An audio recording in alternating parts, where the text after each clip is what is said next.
Very good morning students. Students, आज हम लोग कार्यपत्रक 55 के बारे में 55 करेंगे, जो हमारा चैप्टर 3 चल रहा है, परमाणु एवं अणु।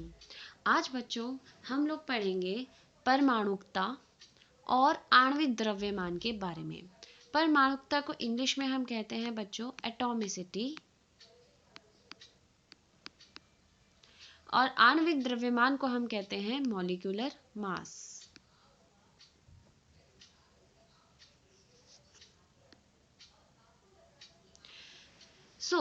ज्ञान को बहुत अच्छा सा क्वेश्चन आया और उसने जिज्ञासा दीदी से पूछा परमाणुकता क्या होती है।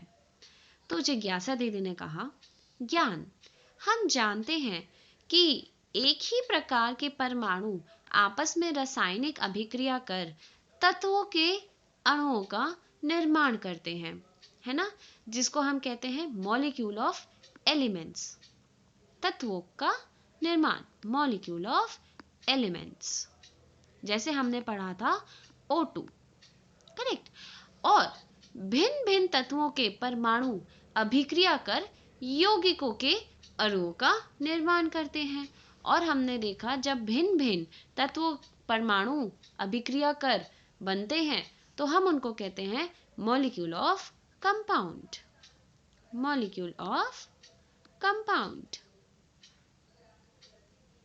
कंपाउंड का मतलब होता है यौगिक, और अणु का मतलब होता है मॉलिक्यूल, और तत्व का मतलब होता है एलिमेंट, है ना। तो बच्चों, किसी तत्व, यौगिक या पदार्थ के अणु में कुल परमाणुओं की संख्या उस अणु की परमाणुकता कहलाती है।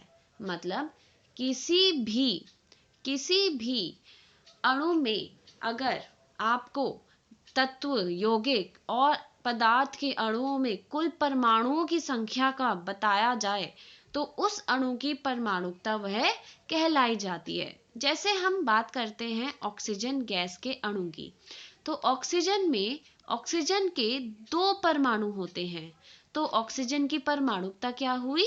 2 हुई, या द्विपरमाणुक हुई। द्विपरमाणु को हम इंग्लिश में कहते हैं बच्चों डाई एटॉमिक।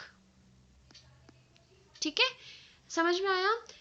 अब अगर हम बात करें वाटर मॉलिक्यूल की, यानी जल के अणु की, तो हम बात करते हैं H2O, और H2O में 2 हाइड्रोजन हैं एवं 1 ऑक्सीजन है, तो कुल परमाणु कितने हो गए? 3 हो गए। तो जल के अणु की परमाणुकता कितनी हो गई? 3 हो गई। तो इसकी परमाणुकता क्या कहलाई जाएगी? 3। और इसको हम बोलेंगे त्रिपरमाणुक। त्रिपरमाणुक, इसको हम कहते हैं इंग्लिश में ट्राई एटॉमिक। ठीक है। तो बच्चों, जितने आपके किसी भी अणु में परमाणु हैं वो उसकी परमाणुकता कहलाई जाती है। ठीक है। अब जैसे अगर मैं बात करूं आपसे नाइट्रोजन डाइऑक्साइड की, तो जब हम नाइट्रोजन डाइऑक्साइड के बारे में बात करते हैं तो हम कहते हैं, हम बोलते हैं NO2 बोलते हैं ना। तो बताओ बच्चों, इसकी परमाणुकता क्या हो गई? ये 1 है और ये 2 है, तो 1 + 2, इसकी परमाणुकता कितनी हो गई? 3। करेक्ट। ठीक है। अब दीदी, वैज्ञानिक किसी रसायन अणु में उपस्थित विभिन्न परमाणुओं की संख्या का अनुपात तथा अणुओं का आणविक द्रव्यमान कैसे ज्ञात करते हैं? तो ज्ञान ने पूछा, दीदी ये जितने भी हमारे रसायन होते वैज्ञानिक हैं, साइंटिस्ट हैं, ये रसायन में उपस्थित विभिन्न परमाणुओं की संख्याओं का अनुपात, मतलब कि जो हम कहते हैं ना कि ये कैसे कैलकुलेट करें, रेशियो, उसका रेशियो, अनुपात, जिसमें हम लोग कहें कि कितने नंबर ऑफ एटम्स हैं एक कंपाउंड में, ठीक है, या फिर उसका आणविक द्रव्यमान क्या है। तो बच्चों उसको देखते हैं कैसे कैलकुलेट करते हैं। देखो ज्ञान, वे रसायन के एक नमूने में उपस्थित परमाणुओं के द्रव्यमान अनुपात की तुलना उनके परमाणु द्रव्यमान से कर परमाणुओं की संख्याओं का अनुपात ज्ञात करते हैं। मतलब वो जब भी हमारा परमाणु द्रव्यमान अनुपात देखेंगे तो वो कैसे निकालेंगे। अब देखो, अगर हम बात करें कार्बन डाइऑक्साइड की, ठीक है, कार्बन डाइऑक्साइड परमाणुओं की संख्याओं का अनुपात है 1:2। अब ये क्यों है, तो देखो, तत्व है हमारा इसमें क्या क्या, कार्बन और ऑक्सीजन। द्रव्यमान अनुपात याद करो, कार्बन का होता है 12, ऑक्सीजन का होता है 16, 16 दूनी 32। तो अगर हम इसको काटते हैं तो 6 दूनी 12, सॉरी 3 4 ज़ा 12 एंड 4 3 ज़ा 12, 4 3 ज़ा 12 एंड 4 8 ज़ा 32, है ना। तो ये आपका द्रव्यमान अनुपात आ गया। अब अगर हम परमाणु द्रव्यमान अनुपात की बात करें तो बच्चों यहाँ पे अब हम यहाँ 2 से मल्टीप्लाई नहीं करेंगे, सिर्फ और सिर्फ परमाणु द्रव्यमान को देखेंगे। कार्बन का होता है 12, ऑक्सीजन का होता है 16। तो यहाँ से कितना आ गया, 3:4।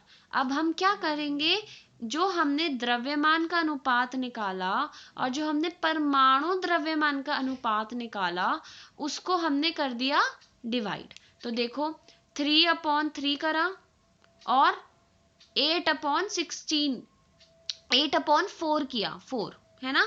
तो क्या आया बच्चा, 8/4 कितना आया, 2। तो बच्चों परमाणु संख्या अनुपात क्या आई, परमाणु संख्या मतलब इसको हम इंग्लिश में बोलेंगे एटॉमिक नंबर रेशियो। ठीक है, आया समझ में, एटॉमिक नंबर रेशियो। और ये है आपका एटॉमिक मास रेशियो। ठीक है, समझ में आया। तो बच्चों अब हमें पता चलता है कि एक्चुअली में कार्बन डाइऑक्साइड में ऑक्सीजन 2 क्यों आया, वो यहाँ से निकल के आया। क्यों, क्योंकि कार्बन के 1 यहाँ पे आया और ऑक्सीजन का 2 यहाँ आया। तो यहाँ से हमारे पास फॉर्मूला बना CO2। दोबारा मैं आपको बताती हूँ, एक बार रिपीट। जब हम मास रेशियो निकालते हैं, मास रेशियो मतलब द्रव्यमान अनुपात निकालते हैं बच्चों, तो हमने क्या किया, हमने उसका द्रव्यमान अनुपात हमें दिखा 3:8। ठीक है, अब वो 3:8 कैसे आया था वो भी आपको याद है। अब हम सिर्फ और सिर्फ परमाणु के द्रव्यमान की बात करें तो ये हमारे कार्बन का अनुपात होता है और ये हमारे ऑक्सीजन का द्रव्यमान होता है, सॉरी, कार्बन का द्रव्यमान और ऑक्सीजन का द्रव्यमान, इसका अनुपात हमने निकाला तो 3:4 आया। अब हमने ये जो ए वैल्यू निकाली और जो बी वैल्यू निकाली उसका अनुपात, उसका भाग किया तो 3/3 1 आया और 8/4, यहाँ से 8 और यहाँ से 4 लिया तो 2 आया, जिससे हमें उसकी परमाणु का संख्या अनुपात पता चला कि कार्बन और ऑक्सीजन किस अनुपात में होंगे, 1:2 में। तो कार्बन 1 होगा और ऑक्सीजन 2 होंगे। तो इससे हमें परमाणुओं की संख्या के बारे में पता चला। ठीक है, ये बात समझ में आई। अब आते हैं बच्चों हम लोग अणु द्रव्यमान पे या आणविक द्रव्यमान पे। जब हम आणविक द्रव्यमान की बात करते हैं तो हम कहते हैं किसी पदार्थ का आणविक द्रव्यमान उसमें मौजूद सभी परमाणुओं के द्रव्यमान के योग के बराबर होता है। मतलब जो भी उसके परमाणु है उन परमाणु के द्रव्यमान को तुम क्या कर दो, ऐड कर दो। ठीक है, तो नीचे कुछ परमाणु द्रव्यमान दिए गए हैं। अब आपको इसने कुछ कुछ के तो बता दिए, जैसे ऑक्सीजन का 16 यू होता है, कार्बन का 12 यू होता है, सल्फर का 32 यू होता है, हाइड्रोजन का 1 यू होता है। आप यहाँ से भी काफी सारे परमाणुओं का द्रव्यमान याद कर सकते हैं। काफी तो आपको याद ही है। अब जैसे फॉस्फोरस हो गया वो 31 यू है, कॉपर हो गया 63 पॉइंट यू है। ठीक है, तो अगर हम CO2 के आणविक द्रव्यमान की बात करें तो बच्चों देखो इसको निकालेंगे कैसे। C का परमाणु द्रव्यमान 12 होता है, प्लस ऑक्सीजन के परमाणु द्रव्यमान को ऐड करोगे, परंतु ये जरूर ध्यान रखना कि ऑक्सीजन यहाँ पे कितना है, ऑक्सीजन यहाँ पे है 2। कितना है, 2। तो यहाँ आपको 2 से मल्टीप्लाई भी करना होगा। तो देखो यहाँ पे इन्होंने क्या लिखा, यहाँ इन्होंने लिखा 12 जो कार्बन का था प्लस 2 इंटू जो ऑक्सीजन का द्रव्यमान है जो क्या हो जाएगा 12 + 32। ठीक है, 12 + 32 तो बच्चों 12 + 32 कितना हुआ 44U। तो कार्बन डाइऑक्साइड का आणविक द्रव्यमान कितना हो गया 44U, और CO2 का आणविक द्रव्यमान हमेशा 44U ही आएगा। आया समझ में? अब ऐसे ही बच्चों चलो देखते हैं वाटर यानी जल का। तो जल में हम कहते हैं H2O। क्या कहते हैं बच्चों? H2O। H2O, H है 1 × 2 प्लस 1 कितना 1U, ठीक है, × 2 क्योंकि 2 हाइड्रोजन है, प्लस 16। तो बच्चों 2 + 16 कितना हुआ 18U। समझ में आया कि जल का आणविक द्रव्यमान कैसे आया 18U। CO2 का कितना होता है 44U। अब बच्चों यहाँ आता है अमोनियम क्लोराइड, इसको हम कहते हैं अमोनियम क्लोराइड। अब अमोनियम क्लोराइड की हम बात करें तो यहाँ है नाइट्रोजन जिसका होता है परमाणु द्रव्यमान 14U, हाइड्रोजन है 1, तो 1 को हम 4 से मल्टीप्लाई करेंगे, और क्लोरीन का होता है 35.5। तो बच्चों जब हमने इसको सबको ऐड किया तो हमारे पास आया 53.5U। किसका? अमोनियम क्लोराइड का अणु द्रव्यमान या आणविक द्रव्यमान। ऐसे ही अगर हम NaCl की बात करें तो NaCl में 23U प्लस 35.5U, तो ये हमारा बनता है 58.5U। तो ये किसका आणविक द्रव्यमान हो गया NaCl का। तो बच्चों दोबारा बताइए NaCl या कोई भी हमारा अणु द्रव्यमान निकालना हो तो हमें क्या करना होगा, उन सबके परमाणु द्रव्यमान को प्लस करना होगा, यानी उन सभी को ऐड करना होगा, और जितने आपकी संख्या दे रखी है उसको प्लीज मल्टीप्लाई जरूर कीजिएगा, ठीक है।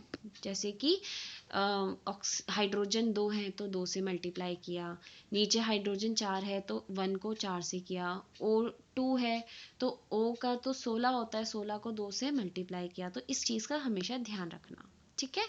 अब आते हैं परमाणुकता किसे कहते हैं, और इन रसायनों की परमाणुकता बताइए। तो बच्चों प्लीज इसको सॉल्व करके देखना, ठीक है। इसके लिए हम दोबारा एक वीडियो बनाएंगे जिसमें हम इस चीज के बारे में डिस्कस करेंगे। जल अणु में परमाणुओं की संख्या का अनुपात परिकलित कीजिए। जल में H और O का द्रव्यमान अनुपात 1:8 है। बच्चों अब आपको ये देखना है, आपको इन्होंने द्रव्यमान अनुपात निकाल के दे दिया है, आपको हाइड्रोजन का द्रव्यमान पता है, ऑक्सीजन का द्रव्यमान पता है। तो बच्चों आप जल्दी से फटाफट से जैसे ये सॉल्व होता चला गया ना, इसी टेबल के फॉर्म में आपको इस क्वेश्चन नंबर 2 के आंसर निकालना है, ठीक है। समझ में आया? अब आते हैं बच्चों हम लोग प्रश्न 3 पे। दिए गए अणुओं का आणविक द्रव्यमान परिकलित कीजिए। तो आपको यहाँ इन सब के आणविक द्रव्यमान परिकलित करने हैं, और आपको इन सब के अगर डाउट आ रहा है तो आप इन सब के यहाँ पे द्रव्यमान को भी देख सकते हैं। यहाँ आपको सबके द्रव्यमान दिए गए हैं वर्कशीट में ही, ठीक है। तो बच्चों क्वेश्चन नंबर 1, 2, 3 ट्राई करो अपने आप से, पहले देखो आप कर पा रहे हो या नहीं कर पा रहे, और उसके बाद अगर आपको कुछ डाउट है तो आप मेरे से व्हाट्सएप पे ज़रूर पूछ सकते हैं। थैंक यू सो मच, और लाइक करिए, सब्सक्राइब करने के लिए बहुत बहुत धन्यवाद। आई होप आपको ये वीडियो से काफ़ी कुछ समझ में आ रहा हो। Thank you, thank you, thank you.